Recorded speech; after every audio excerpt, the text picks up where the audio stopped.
Hello friends, welcome back to the Prep Zone Challenges series. For the new students, guys, this is a challenges series which I have started so that I can challenge each and every one of you every day, and through this mutual learning and by challenging each other, we can actually learn one new concept of quant which can help us on our D-Day.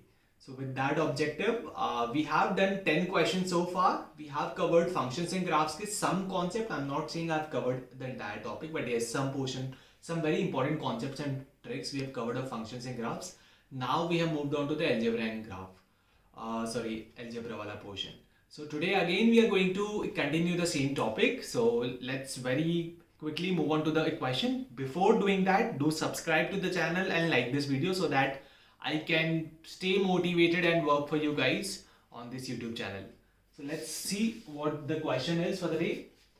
We have discussed some of the identities yesterday. I hope you all remember that, which is if this value is p, what is x square plus 1 by x square? What is x cube plus 1 by x cube, right? P square minus 2, p cube minus 3p. I'm sure you all would have noted those down in the notebooks. If not, do visit my last video and you will learn the tricks which I have told you. So today it is a very tricky question.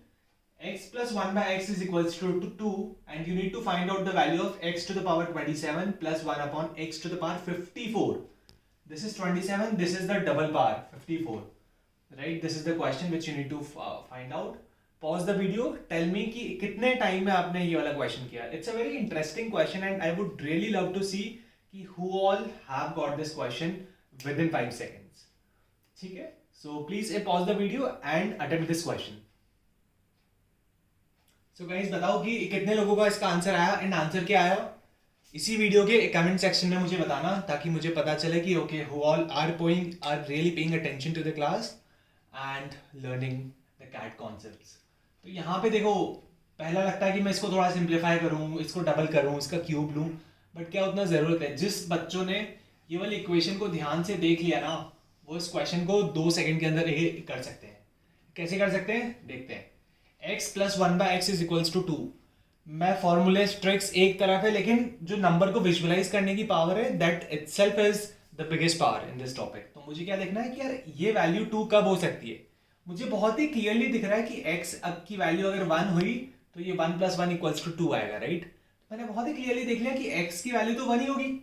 M greater than equals to GM वगैरह ये सारे concept से भी आप देख सकते हो, but ये तो वैल्यू आपको क्लियरली दिखनी चाहिए कि अगर ये वैल्यू 2 है तो x की वैल्यू 1 होगी. अगर x 1 है तो यहाँ डाल दो 1 प्लस 1. इसका आंसर कितना हो गया 2 हो गया. विद इन 2 सेकंड आपका आंसर आ जाएगा 2. सिमिलरली अगर मान लो इक्वेशन में ये वैल्यू होती -2 तो मुझे क्लियरली दिख जाना चाहिए कि इसका मतलब क्या हुआ x इज इक्वल्स टू -1. तो जो भी वैल्यू पूछी है मैं डायरेक्टली निकाल लूंगा. अगर यहाँ पे मान लो एक क्वेश्चन ऐसा होता कि x to the power 27 plus 1 upon x to the power 27, कुछ लोग क्या करते हैं वही आइडेंटिटी लगाते कि पहले x plus 1 by x equals to 2 है तो मैं निकालूंगा x cube plus 1 by x cube, जो मैंने कल फॉर्मूला बताया था p क्यूब माइनस 3p करके, है ना. फिर वो निकालते x क्यूब आ गया, फिर वो निकालते x टू द पावर 9, जो बहुत सुपर स्मार्ट लोग होते हैं.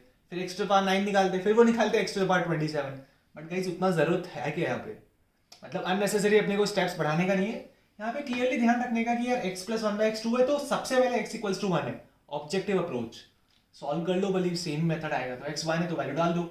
अगर ये -2 होता तो x इक्वल्स टू -2 हो जाता, सॉरी तो x इक्वल्स टू -1 हो जाता. मैं यहाँ वैल्यू डाल देता, मेरा आंसर क्या आता -1 प्लस 1 इक्वल्स टू 0. इसका आंसर हो जाता 0, राइट. तो यहाँ से there are few things which you should remember and visualise जैसे तुमको इक्वेशन दिखे या वो वाली वैल्यूज दिखे, which is x plus 1 by x की वैल्यू. अगर x 1 है तो उसकी वैल्यू कितनी होगी 2, एंड x इज 1, राइट. अगर x की वैल्यू 2 है तो 2 प्लस 1 बाई 2 विच इज 2.5, या फिर मैं बोल दूं 5 बाई 2, है ना. तो अगर इसकी वैल्यू 5 बाई 2 है तो तुमको पता चल जाना चाहिए कि x कितना है 2 है. अगर x की वैल्यू 3 है तो 3 plus 1 by 3 which is 10 by 3. अगर x की वैल्यू 4 है तो 4 plus 1 by 4 which is 17 by 4, right. तो एटलीस्ट ये 4 वैल्यूज 1 2 3 4 पे. सिमिलरली x अगर -x है तो बस ये एक ऑड फंक्शन है, x की जगह -x डालूंगा तो वैल्यूज भी नेगेटिव हो जाएगी, इसका माइनस साइन हो जाएगा. तो ये 4 वैल्यूज सबको फिंगर टिप्स पे याद होनी चाहिए. अगर कल को मान लो एक क्वेश्चन आता है कैट में कि x plus 1 by x is equals to 17 by 4, then find out x to the power 27 plus 1 upon x to the power 27, right. If this is your question, सीधा देखना चाहिए कि यार x की वैल्यू कितनी है 4 है, यहाँ पे x की वैल्यू 4 डालो, जो भी आंसर है वो मार्क करो, ठीक है। I think guys that's all for today. You all, I am sure you all would have learned something new. मुझे एटलीस्ट एक कमेंट्स में बताओ कि how did you like the approach and if there is anything else you want me to cover. That's all for today. Have a good day and stay safe.